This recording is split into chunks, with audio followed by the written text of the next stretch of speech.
Salatullah, salamullah. Assalamualaikum warahmatullahi wabarakatuh. Alhamdulillah wassalatu wassalamu ala rasulillah wa ala alihi wa sahbihi wa mawalah wa la hawla wa la quwwata illa billahi wa ba'd.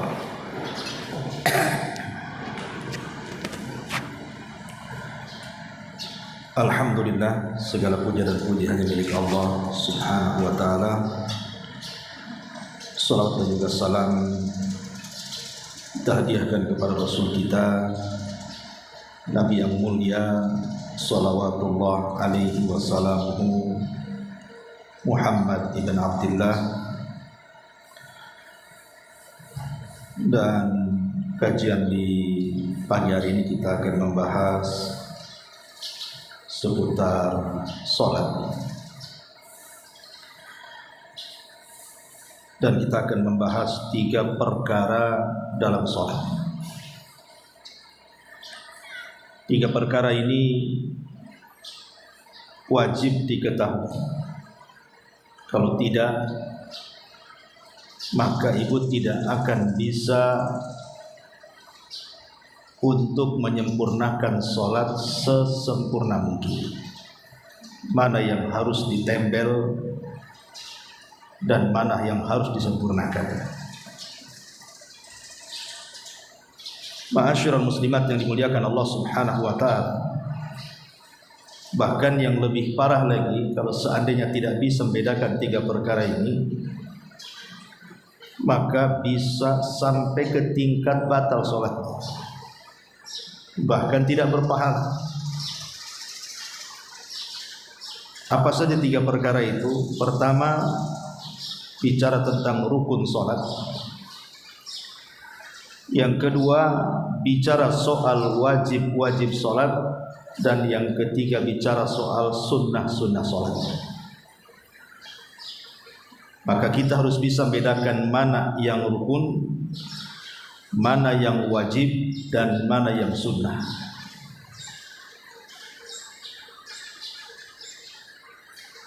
Adapun yang rukun, ulama kemudian membahas bahwa rukun sholat itu ada 14. Rukun sholat itu ada 14. Adapun yang wajib ada 8.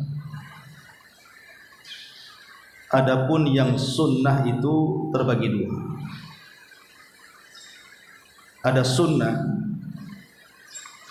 yang disebut dengan sunnah kauliyah, sunnah ucapan dalam sholat, dan itu ada 7. Kemudian yang kedua, sunnah fi'liyah, sunnah yang berkaitan dengan perbuatan, dan itu ada 6. Ini yang kita akan bahas secara singkat. Rukun ada 14. Supaya hafal saya buat angka dulu biar enak hafalnya. Jadi rukun ada 14, wajib ada 8, sunnah ucapan ada 7, dan sunnah perbuatan ada 6. Simpan di otak kita. Yang pertama, di antara rukun salat adalah al-qiyam fil fardhi ma'al qudrah.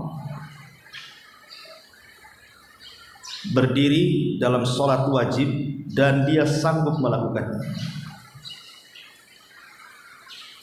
Ma'asyiral muslimat yang dimuliakan Allah Subhanahu wa ta'ala, posisi rukun ini itu hampir mirip dengan syarat. Kalau syarat itu letaknya di luar, kalau rukun itu letaknya di dalam. Kalau syarat itu letaknya di luar seperti wudu, kan di luar sholat, menghadap kiblat dan begitu seterusnya. Tetapi kalau sudah masuk dalam sholat, maka bukan syarat namanya, tapi rukun. Rukun ini tidak bisa gugur dengan 3 perkara. Sengaja ditinggalkan, karena kejahilan atau karena lupa. Tidak bisa gugur karena 3 perkara itu. Umpamanya orang meninggalkan rukun, dia tidak mengucapkan takbiratul ihram, langsung bersedekap umpamanya. Kemudian kita katakan, dong, kenapa kamu tidak takbiratul ihram? Lupa saya, batal sholatnya. Nggak ada cerita lupa. Ya. Kenapa kamu tidak takbiratul ihram? Saya tidak tahu kalau itu rukun, batal sholatnya. Tidak bisa gugur karena kebodohan. Ya. Apalagi ditinggalkan secara sengaja, makin batal sholatnya. Jadi rukun itu hanya gugur dengan al-ajzu, ketidakmampuan, baru bisa gugur. Kalau memang tidak mampu melakukan, itu pun ada gantinya. Seperti berdiri dalam sholat, kalau tidak sanggup duduk, kan gitu ya. Kalau tidak sanggup duduk, baring. Jadi rukun itu hanya bisa digugurkan karena ketidakmampu melakukan. Tapi kalau karena unsur kesengajaan ataupun unsur lupa atau unsur kejahilan, maka tidak ada uzur, tetap sholatnya batal. Makanya penting mengenal rukun ini. Jangan bilang nggak tahu, jangan bilang lupa, nggak ada urusan dengan itu. Kalau sudah ditinggalkan, baik ibu lupa, baik ibu tidak sengaja, baik ibu jahil ataupun tahu, gugur sholatnya. Jadi yang pertama adalah al-qiyam fil fardhi ma'al qudrah. Ibu sanggup berdiri.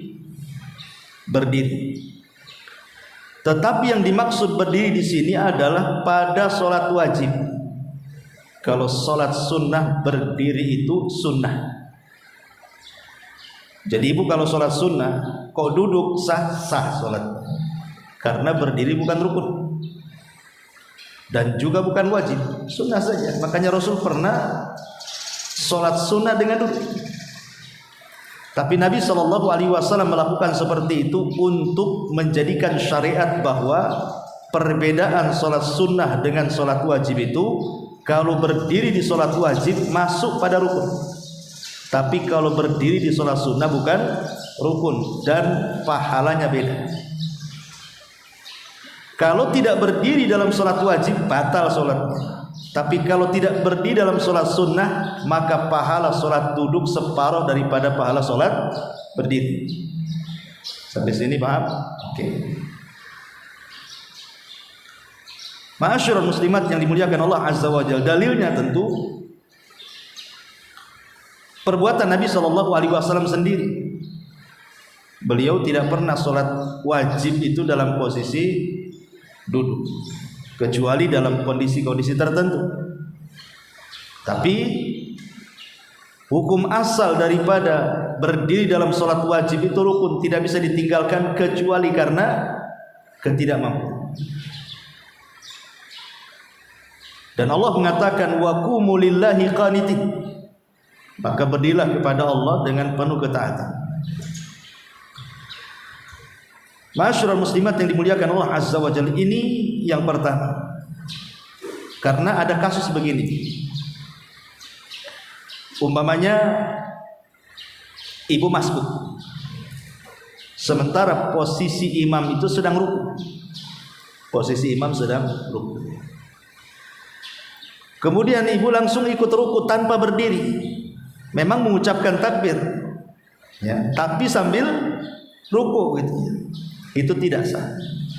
Kenapa? Karena berdiri belum ada. Berarti berdiri tegak lurus dulu, baru takbiratul ihram, baru kemudian ruku. Itu maksudnya. Nah, ini harus dipahami ya. Jangan main ruku saja. Takbiratul ihram dulu, berdiri dulu, tegak lurus semuanya, kemudian takbiratul Allahu Akbar, kemudian ikut ruku. Kemudian yang kedua, takbiratul ihram. Takbiratul ihram ini rukun. Maksudnya takbiratul ihram ini ucapan Allahu Akbar, ya. Ucapan Allahu Akbar itu maksudnya takbiratul ihram, bukan mengangkat tangan. Mengangkat tangan itu sunnah hukumnya. Walaupun ibu tidak mengangkat tangan, ibu katakan Allahu Akbar, itu sudah sah. Jadi takbiratul ihram itu ucapan Allahu Akbar di permulaan sholat. Nah, itu disebut takbiratul ihram. Adapun mengangkat tangan seperti ini, entah sejajar dengan bahu, entah sejajar dengan telinga, itu bukan rukun. Makanya ada, kalau ibu pernah umroh atau haji, lihat kadang orang sholat itu diam saja itu tangannya kan, tapi mulutnya mengucapkan Allahu Akbar. Jadi takbiratul ihram itu maksudnya ucapan Allahu Akbarnya itu yang rukun. Berarti kalau seandainya kemudian ibu masbuk langsung ruku, yang dimaksud ruku Allahu Akbar itu maksudnya Allahu Akbar hendak ruku, bukan takbiratul ihram, tidak sah. Berarti ibu berdiri dulu Allahu Akbar, baru rukunya Allahu Akbar lagi. Nah, itu maksudnya. Nah, ini yang kedua, takbiratul ihram. Kemudian yang ketiga, qiraatul Fatihah, membaca surah Al-Fatihah. Berarti doa iftitah dalam salat, doa iftitah dalam salat itu bukan rukun. Walaupun ibu tidak baca iftitah dalam salat, sah salatnya. Tapi walaupun sah salatnya, ya kalau bisa jangan ditinggalkan kan itu. Tapi yang ingin saya katakan bahwa dari bacaan ketika berdiri itu yang rukun hanya baca Fatihah saja. Maka ibu tidak boleh meninggalkan Fatihah baik dalam salat berjamaah, baik dalam salat sendiri. Maka baik ibu jadi imam, baik ibu jadi makmum, maka Fatihah itu jangan ditinggalkan. Yang jadi khilaf itu hanyalah ketika ibu berimam kepada yang dikeraskan suaranya. Seperti itu maghrib, isya dan subuh itu kan dikeraskan tuh. Kalau imamnya dikeraskan, ini yang jadi khilaf ulama. Apakah makmum baca Fatihah ataukah cukup Fatihah makmum diserahkan kepada imam? Nah, ini jadi khilaf. Dan mazhab Syafi'i mengatakan tetap baca Fatihah. Dalam mazhab Syafi'i tetap baca Fatihah. Sehingga dalam kondisi apapun, jadi imam, jadi makmum, sholat sendiri, sholat jamaah, sholat di masjid, sholat di rumah gitu ya, Fatihah ini tidak bisa ditinggalkan. Walaupun ada yang berpendapat kalau sholat di belakang imam yang dikeraskan, maka cukup bacaan Fatihahnya diwakilkan ke imam. Berarti kita dengerin saja, itu maksudnya. Tapi ini sekali lagi ranah khilaf, saya tidak mungkin jelasin bagaimana khilafnya dulu kita, karena pembahasannya banyak. Kemudian yang ketiga, ruku. Yang ketiga, ruku ini rukun, jangan ditinggalkan. Karena ruku ini bagian daripada rukun, tolong maka perbaiki rukunya, jangan salah-salah. Kan ini rukun masalahnya. Karena ada orang yang ruku itu asal-asalan tuh. Kadang-kadang telapak tangannya terlalu ke bawah, di betis pula dia letakkan sehingga membungkuk sekali begini ya. Atau telapak tangannya diletakkan di paha, akhirnya jadinya begini. Haruslah telapak tangan itu letakkan di lutut, makanya nanti begini rukunya. Ya, supaya lurus. Yang kalau diletakkan di sesuatu di sini tidak akan jatuh. Karena ruku itu rukun, maka perhatikan dengan betul-betul. Karena rukun ini fatal kalau sampai masalah. Bisa batal sholat, jangan itu. Ini yang keempat. Yang kelima, bangkit daripada ruku. Bangkit daripada ruku ini harus betul-betul i'tidal. Karena kita lihat banyak orang yang tergesa-gesa sholatnya, yang cepat sekali sholatnya. Itu kadang-kadang habis ruku belum tegak betul-betul berdiri, itu sudah langsung sujud. Ini tidak sah sholatnya. Kenapa? Karena bangkit dari ruku i'tidal itu harus lurus semuanya. Udah lurus baru sujud, gitu maksudnya. Karena ini masuk rukun sholat. Jangan belum tegak sudah ikut sujud. Hati-hati, nanti nggak sempurna rukunnya. Ini yang kelima. Yang keenam, as-sujudu ala al-a'dha'is sab'ati. Sujud di atas anggota sujud yang 7. Anggota sujud yang 7 ini harus mengenai bumi. Kalau tidak, tidak sah sujudnya. Ingat, anggota sujud ini ada 7. Harus betul-betul tertancap di bumi. Kalau satu saja kemudian dari anggota sujud itu tidak tertancap di bumi, tidak sah sholatnya. Maksudnya apa? 7 anggota sujud itu. Pertama, 2 tangan. Ini sudah 2. Yang kedua, 2 lutut. Itu sudah 4. Kemudian yang ketiga, ujung-ujung kaki. Itu sudah 6 berarti kan. Jadi ujung kaki, 2 lutut, 2 tangan, sudah 6. Yang ketujuhnya adalah dahi. Yang jadi khilaf adalah hidung. Apakah hidung ini masuk bagian daripada dahi? Dan bagaimana kalau seandainya hidung ini tidak nempel di bumi? Ini jadi perselisihan ulama.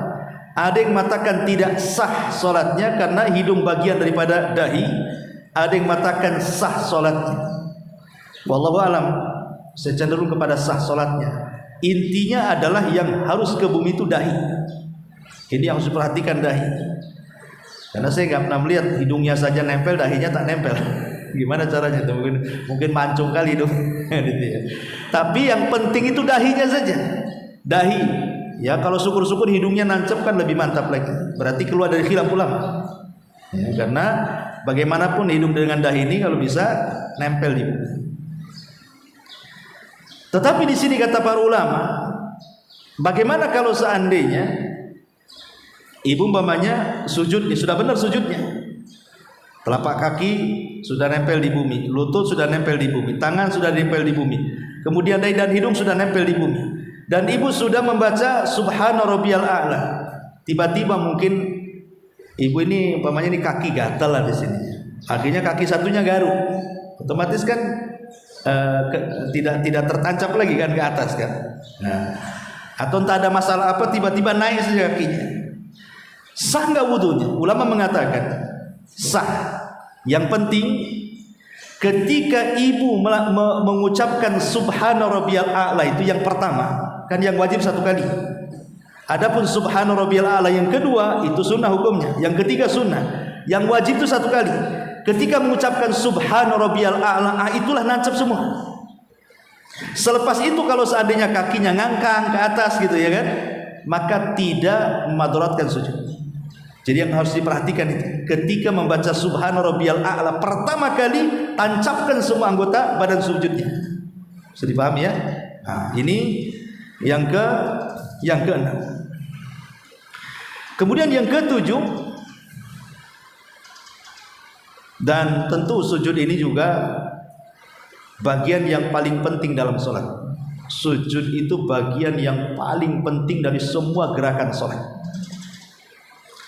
Gerakan sholat itu banyak, tapi yang paling inti adalah di sujud. Kenapa yang paling inti di sujud? Ulama mengatakan karena kemuliaan manusia itu ada di wajah. Kemuliaan manusia itu ada di wajah. Ketika kemudian wajah yang sangat mulia ini kemudian diletakkan di bumi, itu menunjukkan apa? Ibu sedang menghinakan diri. Menghinakan diri karena wajah ini mulia, harus diletakkan di atas. Tiba-tiba kemudian ibu letakkan di bawah, ini kan sama menghinakan dirinya. Tetapi ibu sedang menghinakan diri di hadapan Allah Azza wa Jalla. Berarti di sini ada qimmatut tauhid. Ada puncak daripada tauhid. Kita sedang menghambakan betul-betul penghambaan diri kepada Allah. Dari sini kata Nabi sallallahu alaihi wasallam, "Alaika bid-du'a." Disitulah doa yang paling mustajab ketika sujud itu. Maka kata Nabi SAW, sungguh-sungguhlah kalian di dalam berdoa ketika sujud, karena itulah penghambaan yang sesungguhnya. Makanya perhatikan gerakan-gerakan dalam sujud, jangan sampai sujud seperti duduknya anjing, umpamanya lututnya sambil begini, ya, tapi angkat, ya, jauhkan dari lambung sini sikutnya. Jadi intinya sempurnakanlah gimana caranya sujud itu. Walaupun yang penting tadi adalah 7 anggota sujud harus nempel di bumi, karena ini rukun. Ma'asyiral muslimat yang dimuliakan Allah Subhanahu wa taala. Kemudian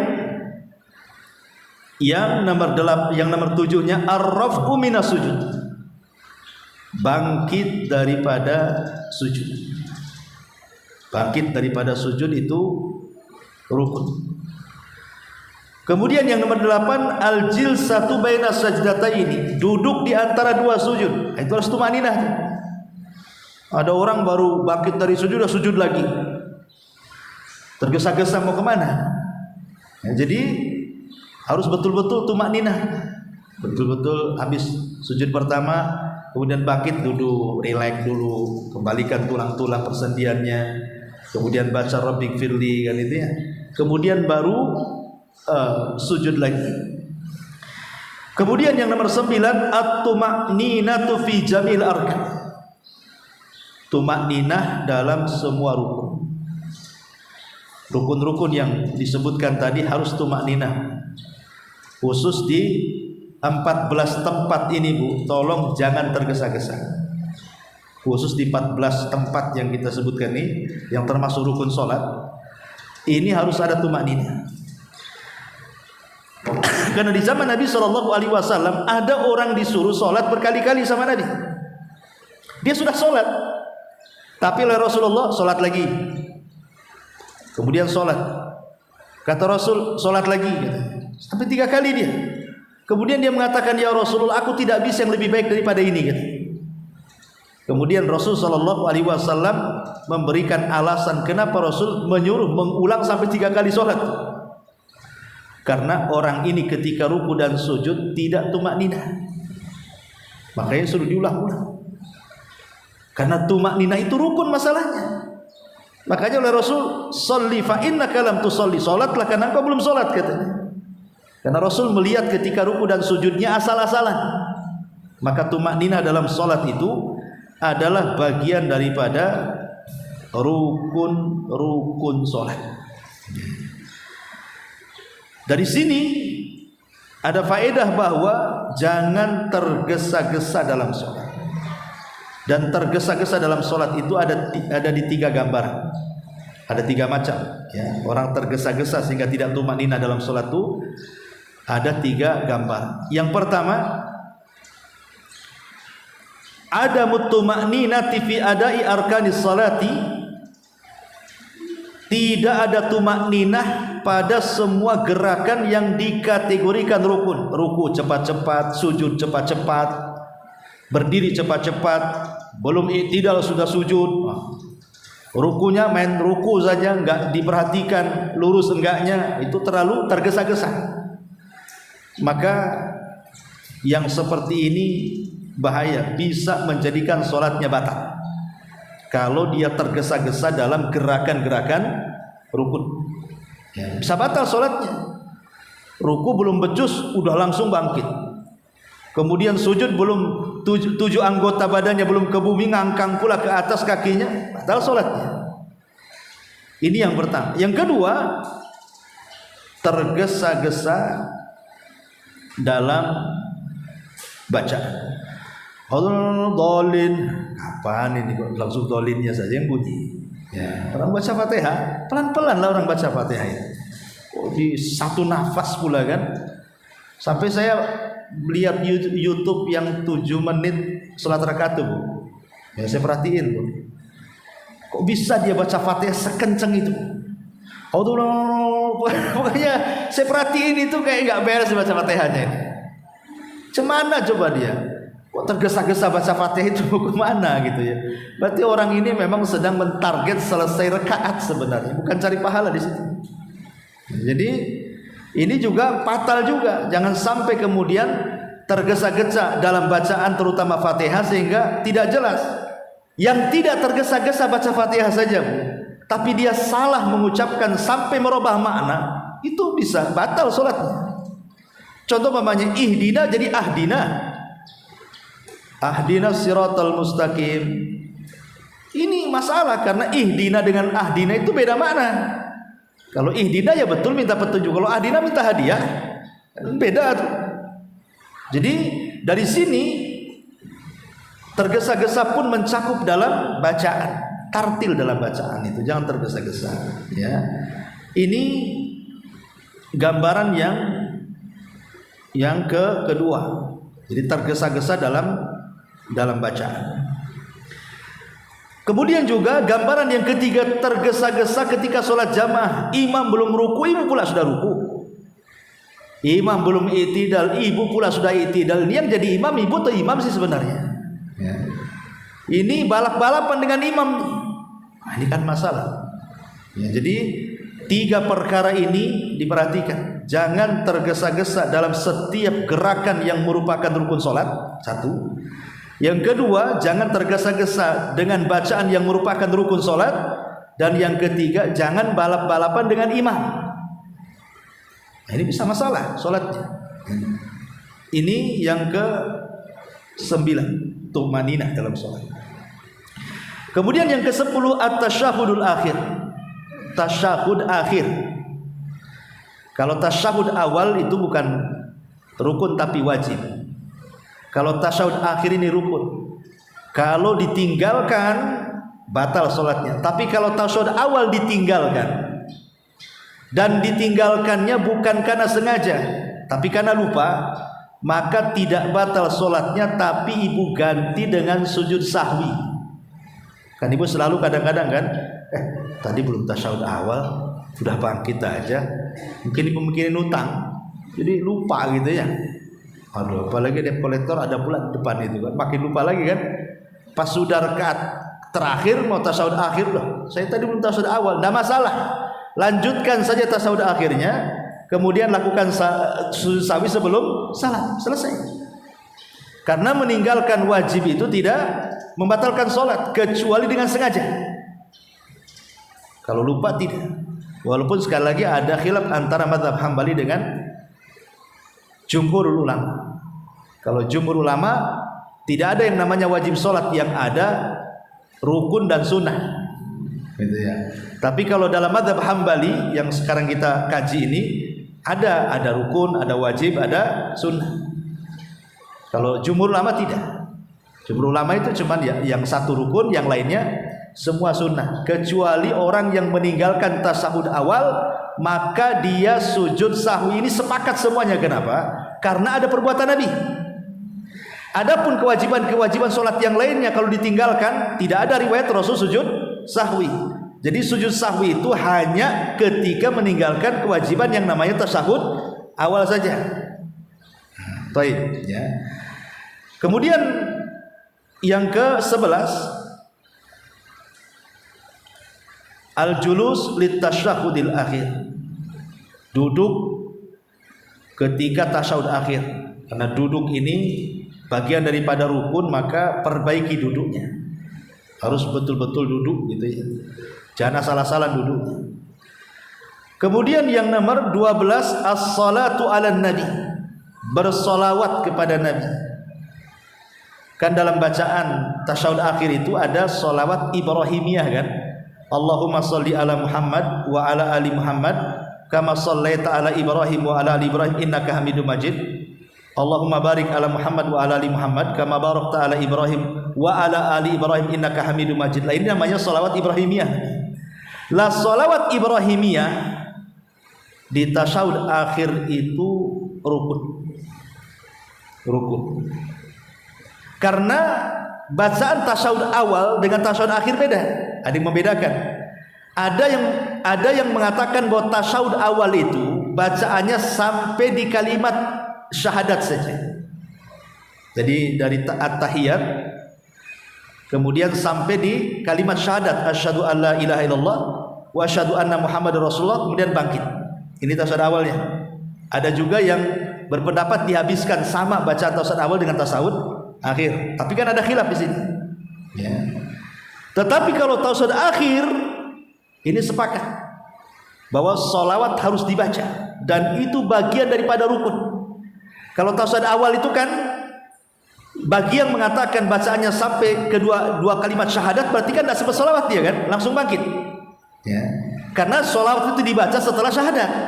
Kan tahiyat, syahadat, sholawat kan gitu. Ya, urutannya baca tasawuf itu kan tahiyat dulu, at-tahiyatu lillah. Nah, kemudian di tengah-tengah syahadat, asyhadu an la ilaha illallah wa asyhadu anna muhammadar rasulullah. Kemudian yang ketiga baru Allahumma sholli ala Muhammad. Tahiyat, syahadat, sholawat. Maksudnya ya. Lah, sebagian ulama mengatakan bahwa tasawuf awal itu hanya sampai syahadat saja, tidak baca sholawat. Dia langsung bangkit. Walaupun ada yang berpendapat baca sholawat juga. Artinya kan ada yang baca, ada yang enggak kan gitu. Tapi kalau tasawuf akhir harus dibaca, karena itu rukun. Itu rukun. Kalau sampai ditinggalkan sholawat pada tasawuf akhir, batal sholatnya. Harus dibaca. Kemudian yang nomor 13, at-tartib baina arkanis sholat. Lakukan sholat itu secara tartib. Jangan habis Fatihah langsung sujud, ruku aja belum. Tartiblah kan itu. Shallu kama ra'aitumuni usolli. Salatlah kalian sebagaimana kalian melihat aku salat, kata Rasul. Jadi tartib ya betul-betul tartib, dari takbiratul ihram, kemudian iftitah dan Fatihah, kemudian surat, kemudian ruku gitu. Maksudnya persis seperti yang diajarkan macam mana Rasul dari awal sampai akhir salatnya. Jangan ibu tukar. Ibu malas berdiri, ibu ambil tasawuf dulu, habis itu baru berdiri, tidak bisa. Bisa batal sholatnya, karena tartib itu bagian daripada rukun sholat. Kemudian yang terakhir, at-taslimani, ucapan salam. Ingat ya, bukan gerakan kepala, tapi ucapan assalamualaikum warahmatullah, itu rukunnya di situ. Jadi kalau ibu seandainya tidak tengok-tengok, sah sholatnya. Umpamanya tasawuf akhir nih, ibu sudah membaca semuanya. Ketika ibu mengucapkan salam, assalamualaikum warahmatullah, ibu nggak begini, gini saja, sah sholatnya, sah. Kenapa? Karena yang rukun itu ucapan assalamualaikumnya. Adapun kepala yang tengok kiri ke kanan itu sunnah saja. Seandainya ibu umpamanya ke atas ke bawah pun sah saja. Assalamualaikum warahmatullahi wabarakatuh. Assalamualaikum. Tapi kan Rasul nggak mencontohkan. Seandainya ibu buat kayak gitu sah, sah. Kenapa? Karena yang penting salamnya, ucapannya itu loh. Itu yang rukun, itu ucapan assalamualaikum warahmatullahi. Itu yang rukunnya di situ. Jadi seandainya umpamanya ibu cuman ke kanan saja, assalamualaikum warahmatullahi, assalamualaikum warahmatullahi, enggak begini, sah, sah. Ya, karena yang rukun itu saya ulang-ulang, ucapan salam itu yang rukun. Sampai di sini paham ya? Ini 14 ini disebut rukun sholat. Saya ulangi ya. Yang pertama berdiri. Ada yang menambah niat, tapi niatnya jadi khilaf ulama. Ada yang mengatakan syarat dan memberikan rukun, makanya saya tidak jelaskan. Ya, pertama berdiri. Yang kedua takbiratul ihram. Yang ketiga baca Fatihah. Yang keempat ruku. Yang kelima bangkit daripada ruku. Kemudian yang keenam sujud di atas 7 anggota sujud. 2 kaki, 2 lutut, 2 tangan, kemudian dahi dan hidung ya. Kemudian bangkit daripada sujud. Kemudian duduk di antara 2 sujud. Kemudian yang nomor 9 tumakninah dalam semua rukun. Kemudian yang nomor 10 tasyahud akhir. Yang nomor 11 duduk di tasyahud akhir. Kemudian yang 12 sholawat kepada Nabi. Yang 13 dilakukan secara tartib antara rukun-rukun sholat. Dan yang terakhir 14 ucapan 2 kali salam, assalamualaikum warahmatullah, assalamualaikum warahmatullah. Ini disebut rukun. Tolong 14 ini perhatikan betul-betul, karena meninggalkan rukun ini bisa sampai membatalkan sholat dan tidak bisa diberi udzur. Saya ulangi dari awal tadi kan, rukun itu tidak bisa ada udzur karena lupa, karena tidak tahu, atau karena sengaja. Kalau sampai ditinggalkan, batal sholatnya. Jadi gugurnya rukun itu hanya bisa dilakukan ketika ibu tidak sanggup melakukan itu saja. Gak sanggup berdiri karena kakinya asam urat, terpaksa duduk. Nah, itu hanya dalam kondisi tidak sanggup baru gugur rukun itu. Ini yang pertama yang harus dipahami. Yang kedua,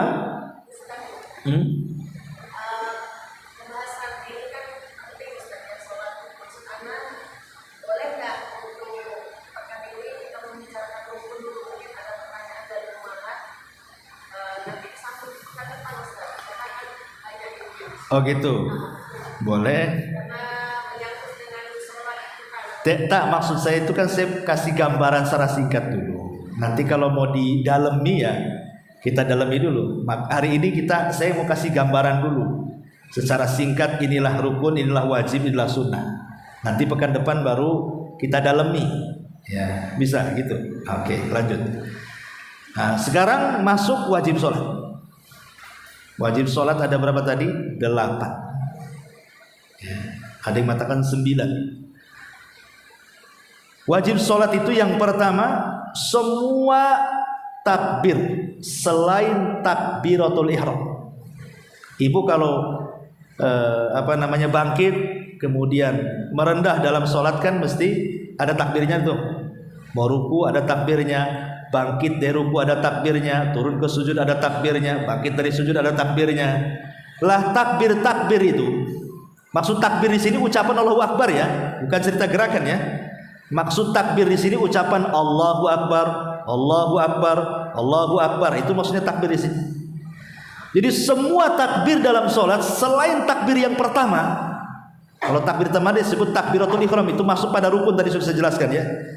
Berarti selain takbiratul ihram yang pertama, semua takbir dalam sholat itu hukumnya wajib. Hukumnya wajib.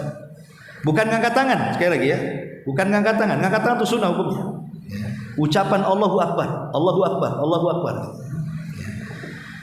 Kemudian yang kedua, ucapan yang kedua yang termasuk wajib sholat adalah ucapan Subhana rabbiyal azim fi ruku.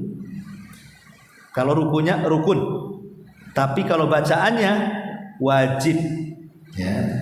Subhana rabbiyal azim, Subhana rabbiyal azim.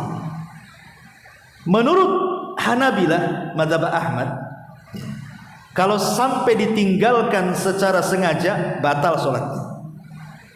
Tapi menurut mayoritas ulama tidak batal sholat, karena mayoritas ulama hanya membagi rukun dan sunnah, nggak ada wajib. Tapi kalau dalam mazhab Hambali terbagi 3, ada rukun, ada wajib, ada sunnah. Dan kita sedang mempelajari mazhab Hambali di sini.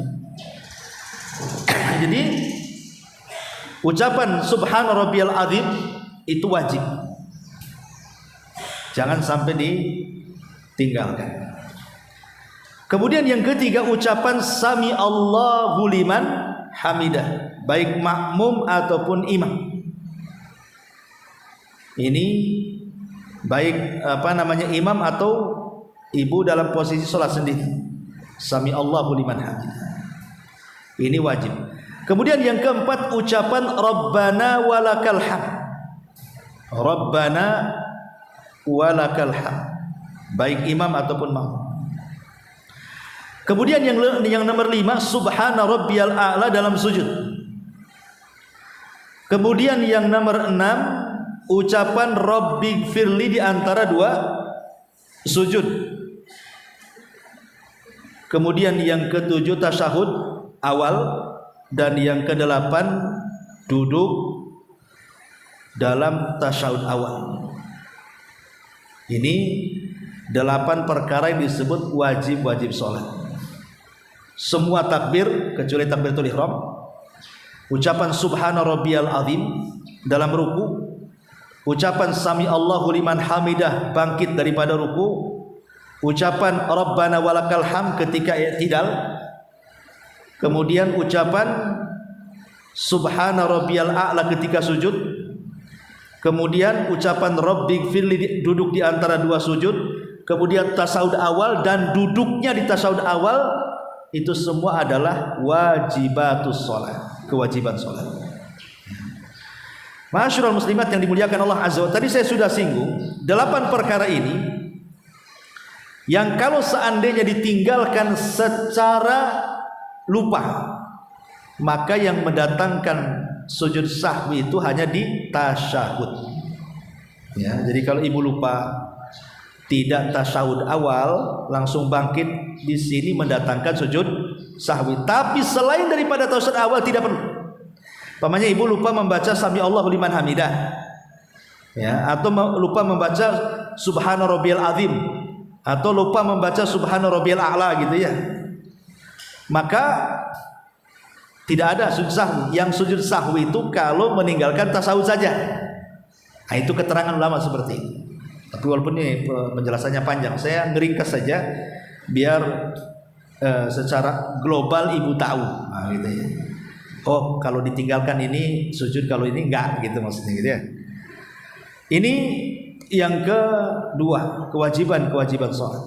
Dan yang terakhir bicara sunnah. Sunnah ini penting juga, walaupun memang tidak memadaratkan sholat sampai ke tingkat batal, ataukah kurang mengurangi kesempurnaan sholat, tetapi menjalankan sunnah ini adalah bisa menyempurnakan sesempurna mungkin dalam sholat kita, baik dalam khusyuan ataupun pahala. Dan itu saya bagi menjadi dua ya, ada sunnah qauliyah, sunnah ucapan, dan itu ada 7. Satu, bacaan iftitah dengan berbagai macam bentuk iftitahnya, karena iftitah sholat kan banyak ya. Kemudian yang kedua, bacaan ta'awudz, a'udzubillahi minasyaitonirrajim, sebelum membaca Fatihah, atau a'udzubillahi minasyaitonirrajim. Kemudian ucapan basmalah, bismillahirrahmanirrahim. Kemudian yang keempat, itu tuh 3 ya. Yang pertama iftitah, yang kedua ta'awudz, yang ketiga basmalah, yang keempat tambahan bacaan dalam ruku. Subhana rabbiyal azim, yang pertama itu wajib, yang kedua dan yang ketiga dan seterusnya sunnah. Jadi ibu kalau tergesa-gesa baca 1 kali saja sudah melaksanakan kewajiban namanya ya. Kalau mau nambah berarti ibu menambah dengan sunnah ya. Kemudian yang ke-5, menambah bacaan dalam Rabbighfirli firli, duduk di antara 2 sujud. 1 kali saja itu yang wajib. Kalau ibu mau nambah Rabbighfirli, nah, boleh. Atau dengan bacaan yang lain lah kan bacaan-bacaan kan banyak tuh yang diajarkan. Tapi ini yang paling singkat, kalimat Rabbighfirli paling singkat.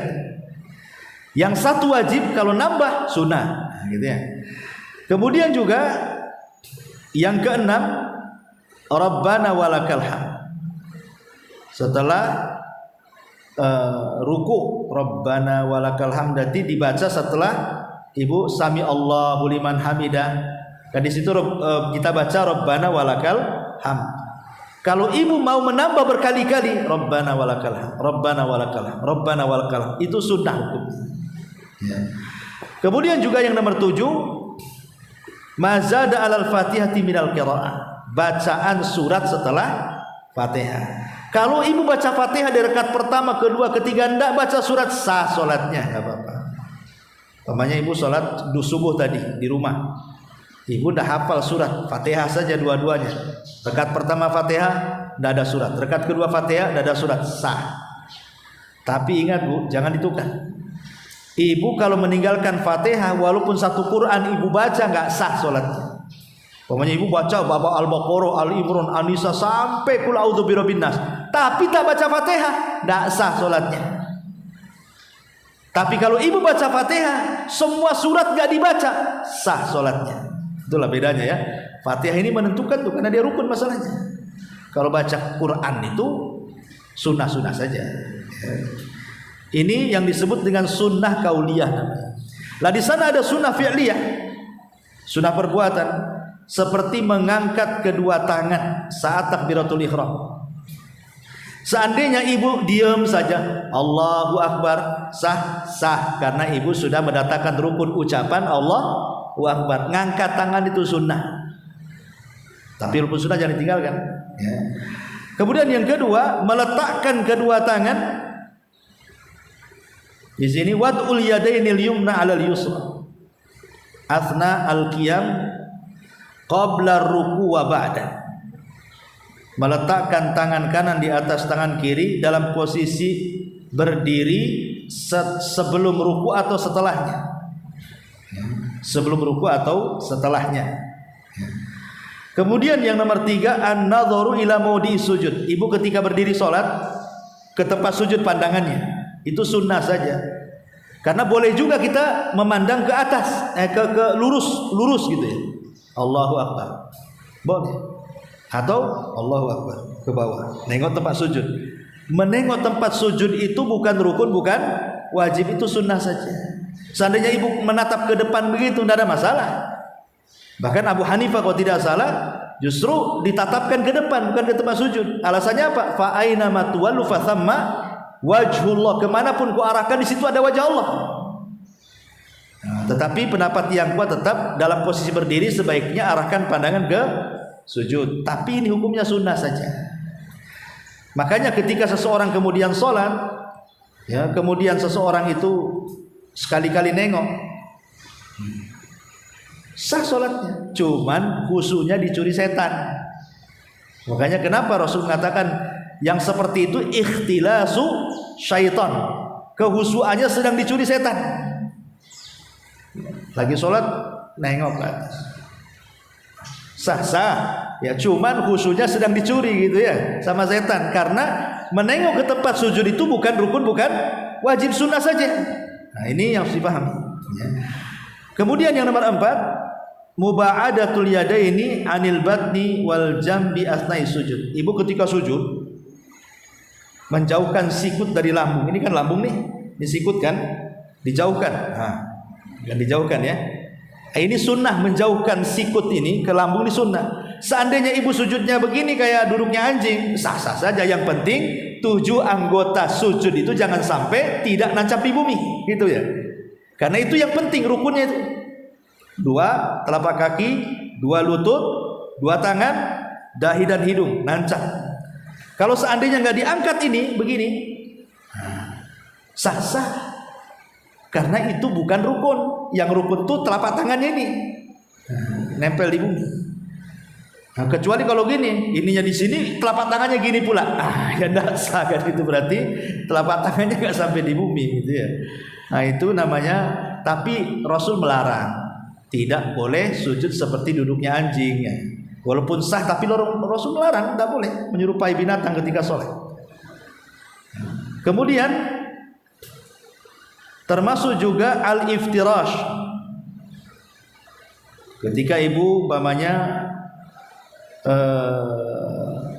disebutkan wahwal julus nasiban al-qadam al-yumna wajailan asabi'ahu lil qiblati muftarisan ar-rijlil yusra jalisan 'alaiha wa yusannu fi jami'il jalasati salati illa fi tasyahhudil akhir min salati tazidu ala rak'ataini. Jadi iftirash itu ya duduk seperti tasawuf awal gitu.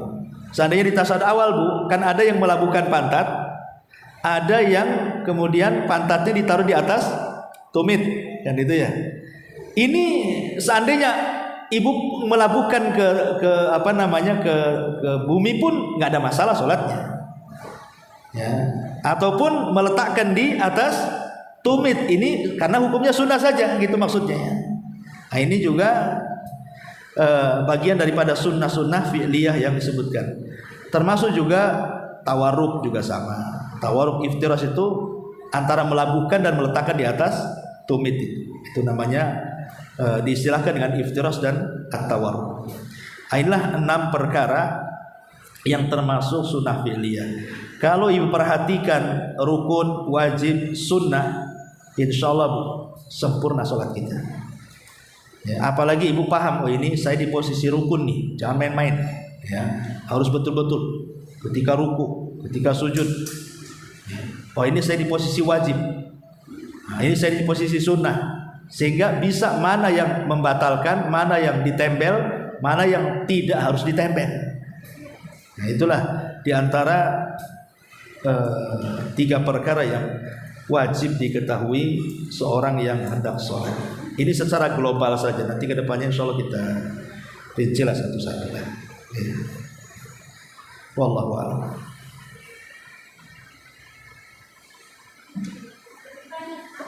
Boleh?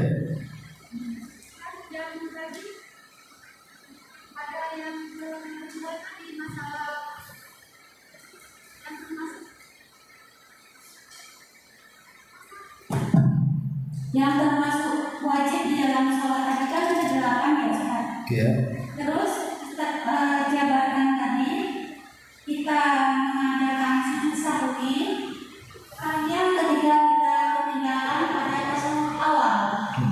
Terus yang kita boleh sujud sahwi yang dapatkan Ustaz ketika kita salah rakaat, misalnya kalau kita kerjakan 3, kita boleh sujud sahwi sebelum salam.